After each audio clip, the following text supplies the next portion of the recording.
মনে রাখবেন, যারা বসে আছেন এই জায়গায়, ভারতবর্ষ সনাতন হিন্দু ধর্মের দেশ।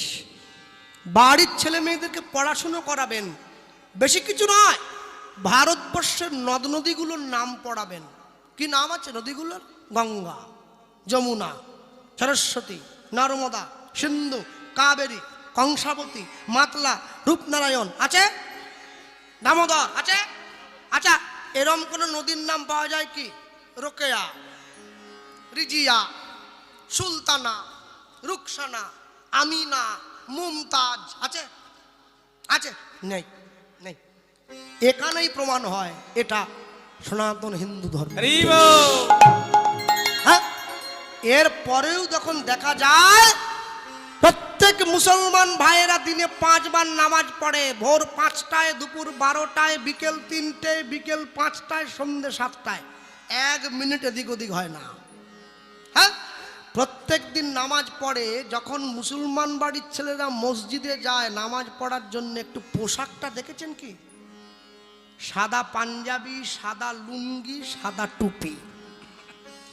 আজ পর্যন্ত যদি কোনো মুসলমানকে দেখাতে পারেন মোবাইলের ছবি তুলে আমায়, যে কোনো মুসলমান মসজিদে যাচ্ছে নামাজ পড়তে লাল রঙের একটা বাঘ ছাপ দেওয়া গেঞ্জি আর 20 জায়গায় ছেঁড়া প্যান্ট পরে,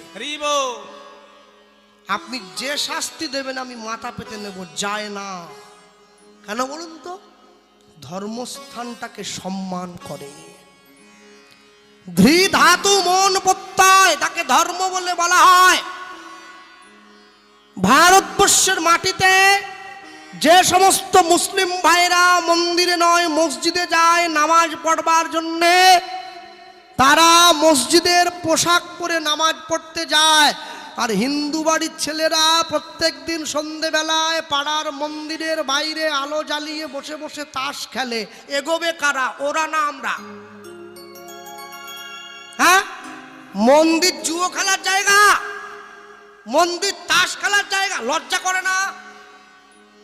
হ্যাঁ, নিজের ঘরে তোমার মা যে ঠাকুর ঘরটা তৈরি করেছে, লক্ষ্মীর ঘট পেতেছে, ওইখানে গিয়ে খেলো যাও তাস, তাহলে বুঝবে কত চালে কত মুড়ি। ভগবানকে মাসির ছেলে মনে হচ্ছে। হ্যাঁ, লোক আবার উদাহরণ দেয়, দাদা মন যদি ঠিক থাকে না তাহলে সব ঠিক। মনটা ঠিক, হ্যাঁ, মন যদি চাঙ্গা, পাঞ্জাবির পকেটে গঙ্গা। ইস কি সুন্দর সাজিয়েছে একবারে। তাহলে যে লোকটা বাগনান থানায় পুলিশের চাকরি করে, কালকে সকালবেলায় লুঙ্গি পরে থানায় চলে যাবে। যখন বড়বাবু জিজ্ঞাসা করে, আবার লুঙ্গি কেন? পুলিশের পোশাক কথা বলে, স্যার মন যদি পুলিশ থাকে না, ওসব পোশাক টোশাক পরতে হয়নি, লুঙ্গি পরে ডিউটি দিয়ে দেবো। ঝেটিয়ে 20 নামিয়ে দেবে একবারে, লুঙ্গি পরে ডিউটি।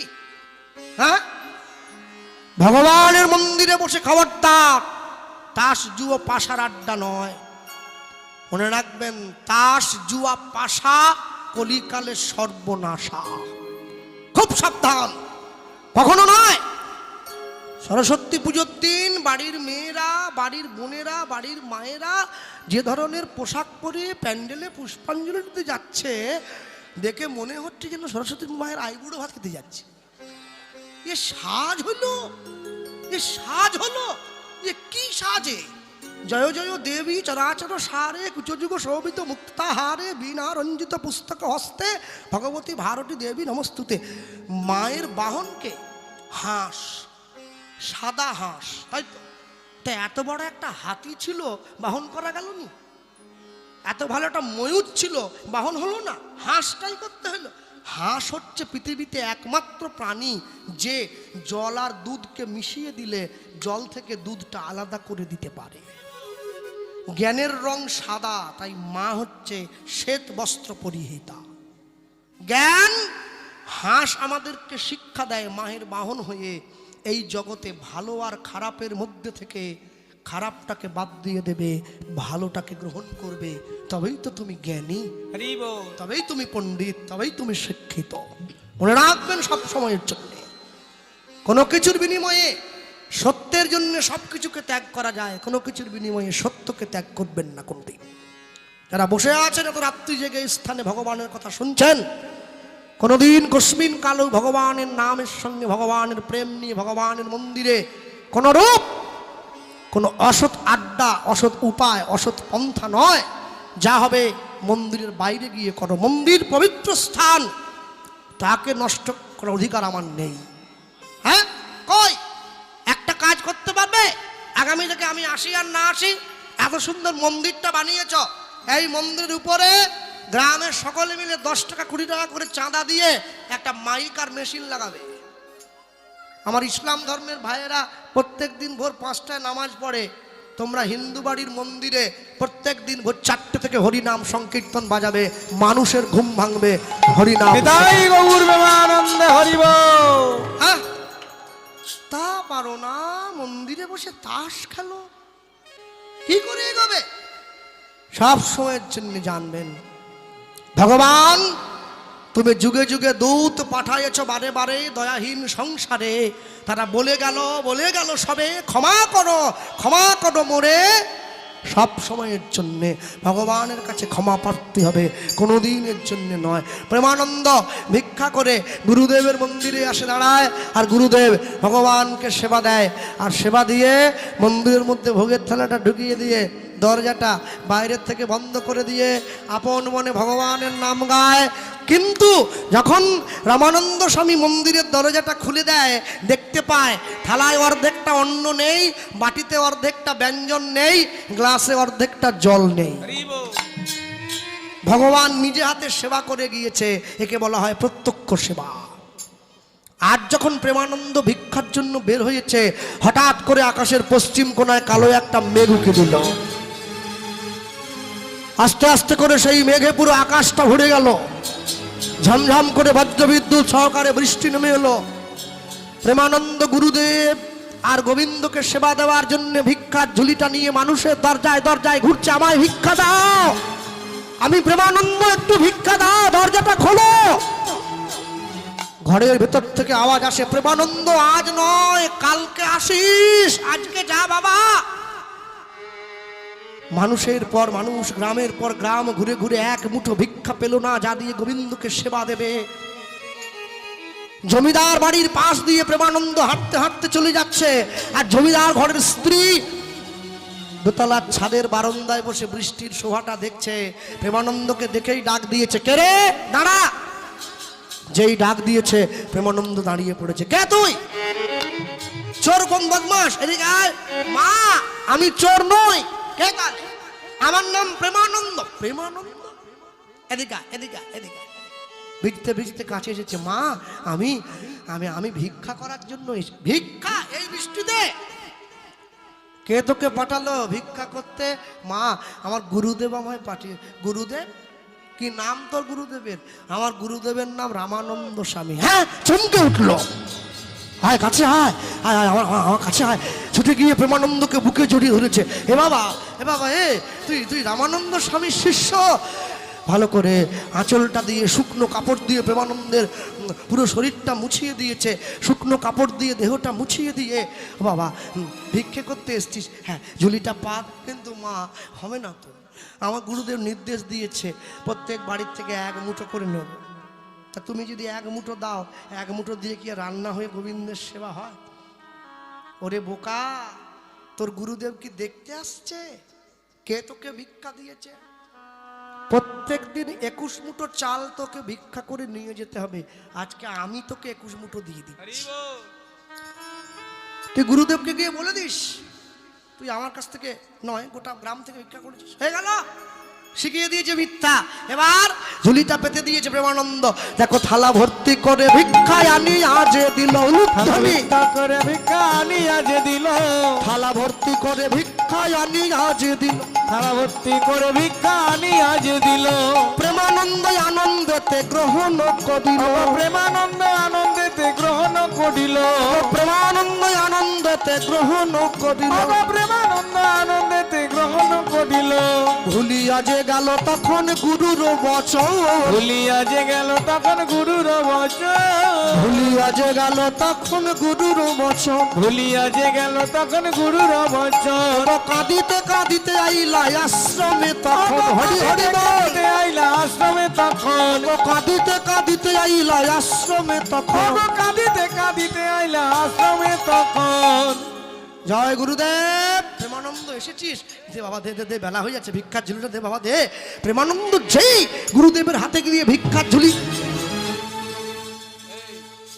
একই রে প্রেমানন্দ, অন্য দিনের তুলনায় ঝুলিটা বেশি ভার মনে হচ্ছে।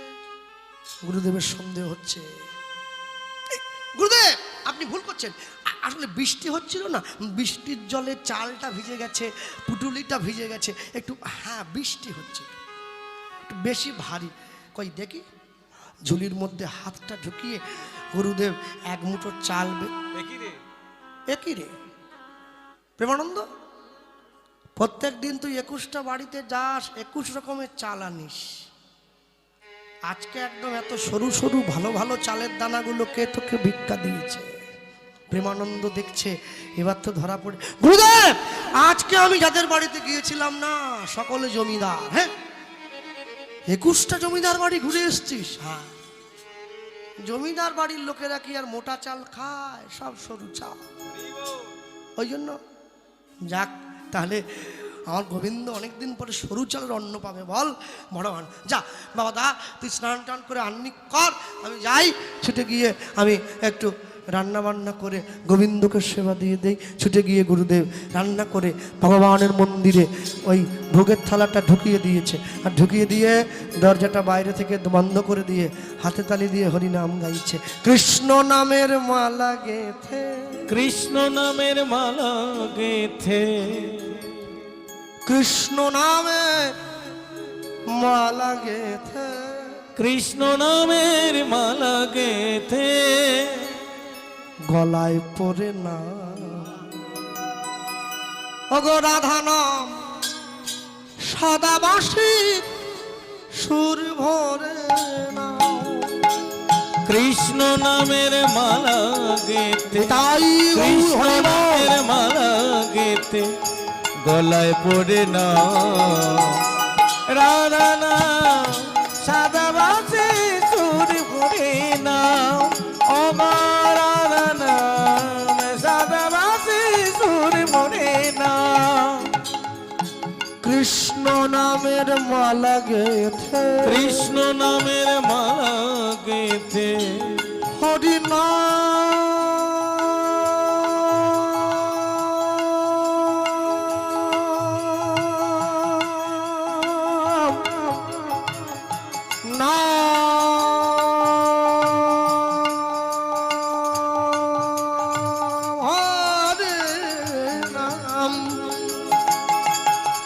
কৃষ্ণ নামের মালা গেথে, কৃষ্ণ নামের মালা গেথে, গলায় পরে না রাধা নাম সাদাবাসী হরি হরি হরি রাধা নাম সাদাবাসী সুর ভরে না।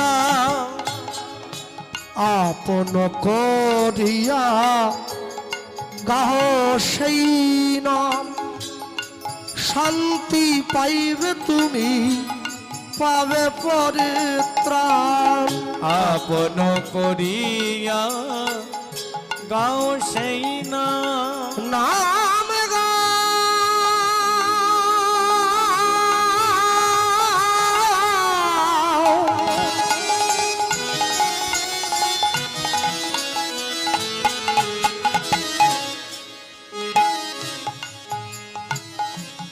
নাম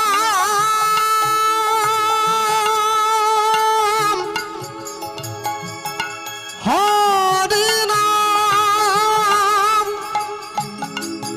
কৃষ্ণ নাম, হরি নাম, গাহ নাম নাম নাম অবিরাম, গাহ নাম গাহ নাম। আপন করিয়া গাও সেই নাম, শান্তি পাইবে তুমি, পাবে পরিত্রাণ।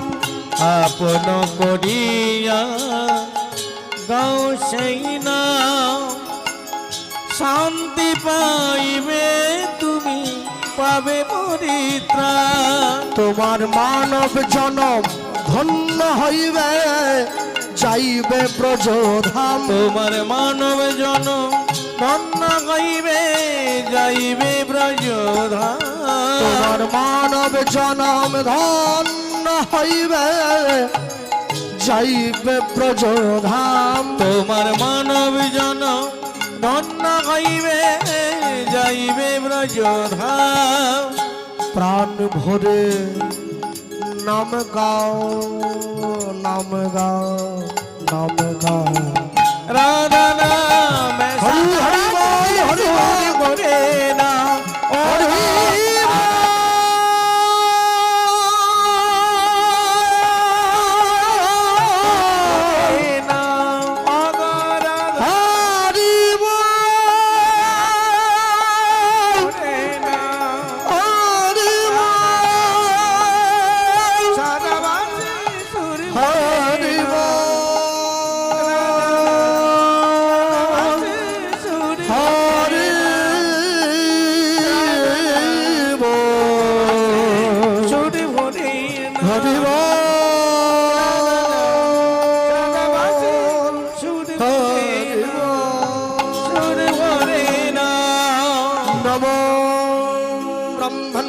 देवाय गो ब्रह्मण्य हिताय च হিতায় চ ভগবানকে প্রণাম করছি। আর যেই ভগবানকে প্রণাম করতে গেল বারবার ধরে প্রত্যেক দিন যে মন্ত্রটা বলে গোবিন্দকে প্রণাম করে আজকে মন্ত্রটা ভুলে যাচ্ছে। নমো ব্রহ্মণ্য দেবায় গো ব্রহ্মণ্য হিতায় চ হিতায় চ তারপর তারপর তারপর মন টান চান মন টান চান মনে নেই ছুটে গিয়ে মন্দিরের দরজা চমকে উঠলো কি আমি প্রত্যেকদিন গোবিন্দকে সেবা দেই আর আর ওই যেমন সেবা দেই থালায় অর্ধেকটা অন্ন থাকে না, বাটিতে অর্ধেকটা ব্যঞ্জন থাকে না, গ্লাসে অর্ধেকটা জল থাকে না। আজকে যেমন দিয়েছিলাম তেমনি ধরা আছে। আমার গোবিন্দ সেবা করেনি। প্রেমানন্দ ডাক দিয়েছি, প্রেমানন্দ ছুটে এসছে। গুরুদেব এ বাবা আমার কাছে আয়। ছুটে গিয়ে প্রেমানন্দ গুরুদেবের সামনে দাঁড়িয়েছে। গুরুদেব আমায় ডাকছেন, আমায় ডাকছেন? হ্যাঁ হ্যাঁ, না মানে আপনারা একটা কীর্তন আছে দেখবেন, যত বড়ই মহোৎসব হোক কিছু কিছু কীর্তন আছে যেগুলো না গাইলে মহোৎসব সম্পূর্ণ হয় না। যদি লক্ষ টাকাও কীর্তন হয়, মানে কমিটির বাজেট যদি লক্ষ কোটি টাকাও হয়, ওটা গাইতেই হয়, হ্যাঁ না? হরি হরায় নম কৃষ্ণ যাদবায় নম, আছে না? ওটা গাইতেই হয়, তাই তাই। কিন্তু এবার শ্রী গোবিন্দ গোপীনাথ মধুসূদন না কি আছে নাকি, ভুল বললাম আসলে মনে থাকে না, বয়স হচ্ছে না, বুঝলেন সবগুলি। হ্যাঁ, তারপর লাইনটা কি ছিল? হ্যাঁ, যাদবায় মাধবায়, আমি ভুলি নাই। হ্যাঁ, আমি ভুলি নাই। এটি মহাপ্রভুর হাতে লেখা, হরি হরায় নম কৃষ্ণ যাদবায় নম। কিন্তু মহাপ্রভু এই লাইনটা লেখেন নাই, যাদবায় মাধবায় কেশবায় নম, লেখেন নাই। মহাপ্রভু লিখেছেন শ্রী গোবিন্দ গোপীনাথ শ্রী মধুসূদন। এই কীর্তনটাকে কি বলে জানো? এটাকে বলা হয়, দেখবেন এই পদ যেখানে লেখা আছে বইতে, উপরে লেখা আছে নাম সংকীর্তন পূর্ণ। আচ্ছা, কেন পূর্ণ? এটি গাইলে হরিবাসর সম্পূর্ণ হয়। কীর্তনের যা ভুল ত্রুটি এটির মধ্যে দিয়ে, যিনি বৈষ্ণব মহাজন পদকর্তা, এই পদের পদকর্তাকে ভালো শ্রী গুরু চরণ পাদ পদ্ম করিয়া শেষে হরিনাম সংকীর্তন গাহে নরোত্তম দাস। আরে আমি ভুলি নাই।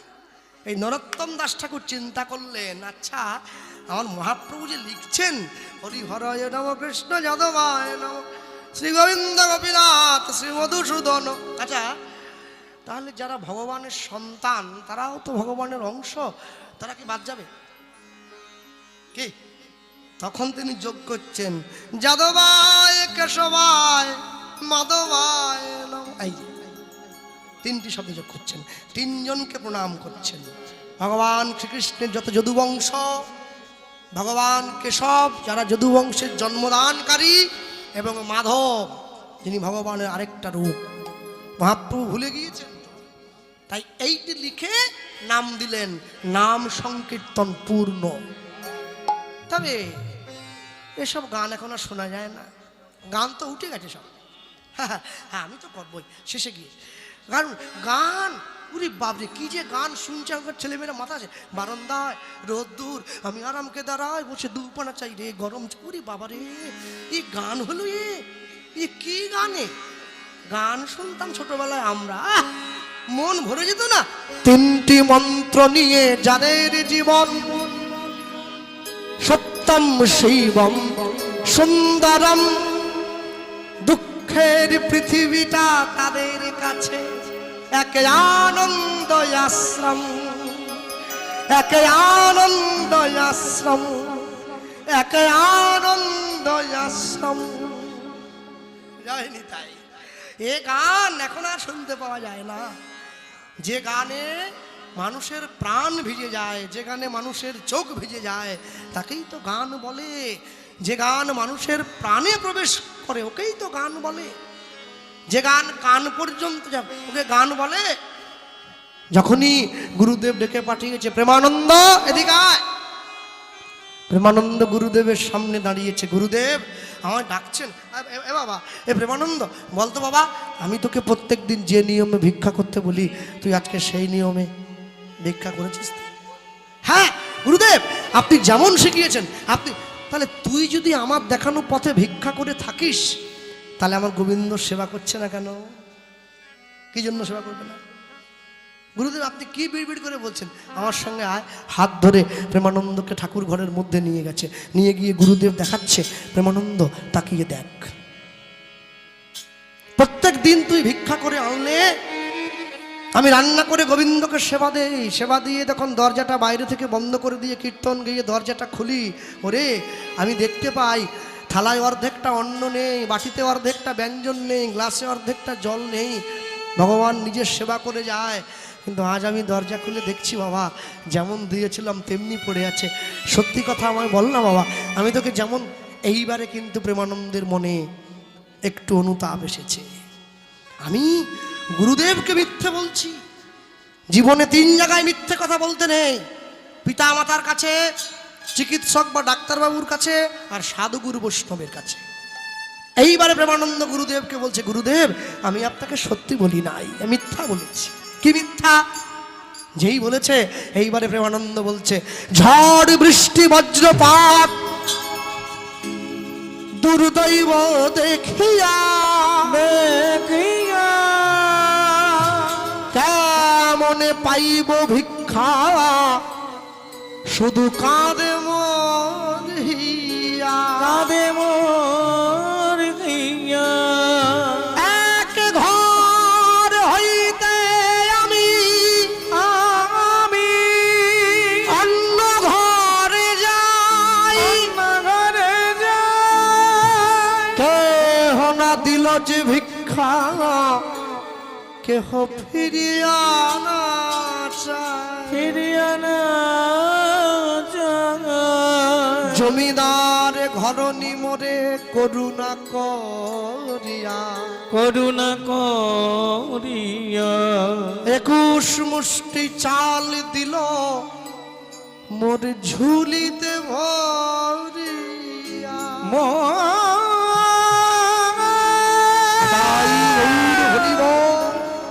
ঝুলিতে ভরিয়া। তুই কি করলি প্রেমানন্দ?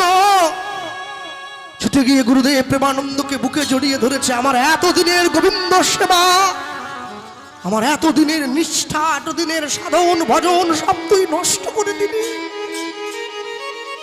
আমি তোকে অভিশাপ দিচ্ছি তোর গুরুদেব হয়ে, আমি অভিশাপ দিলাম এই ঘোর অপরাধ নিচ কুলে যাইবা, নিজ কুলে যাইবা, আজ হতে কৃষ্ণ সেবায় বঞ্চিত হইবা, বঞ্চিত হইবা, আজ হতে কৃষ্ণ সেবায় বঞ্চিত হইবা।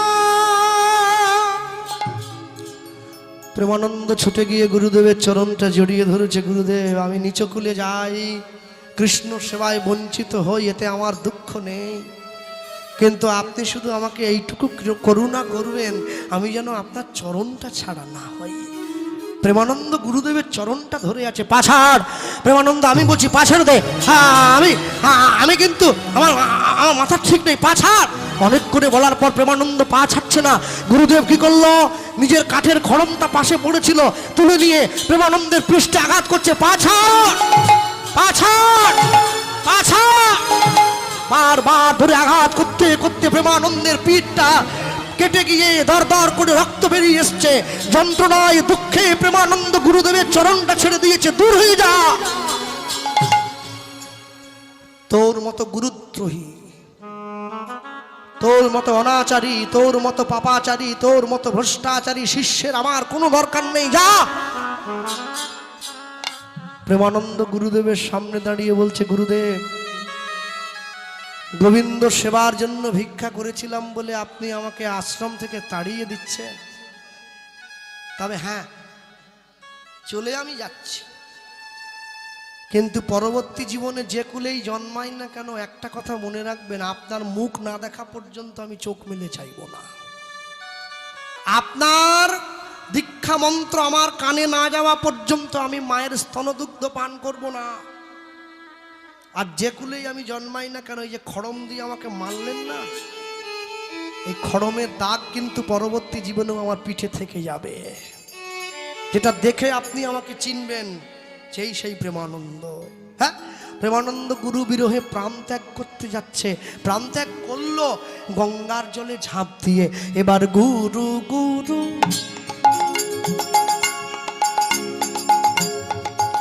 গুরু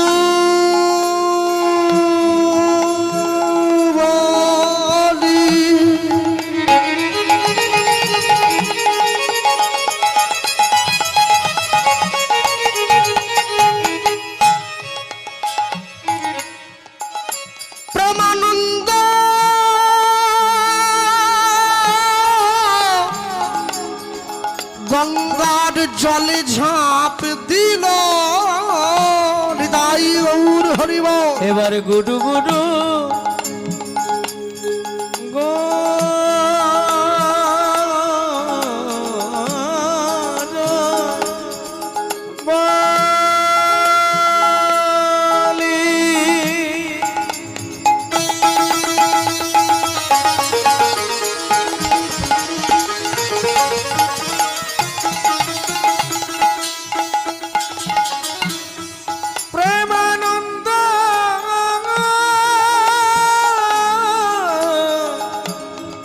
গঙ্গার জলে ঝাঁপ দিল।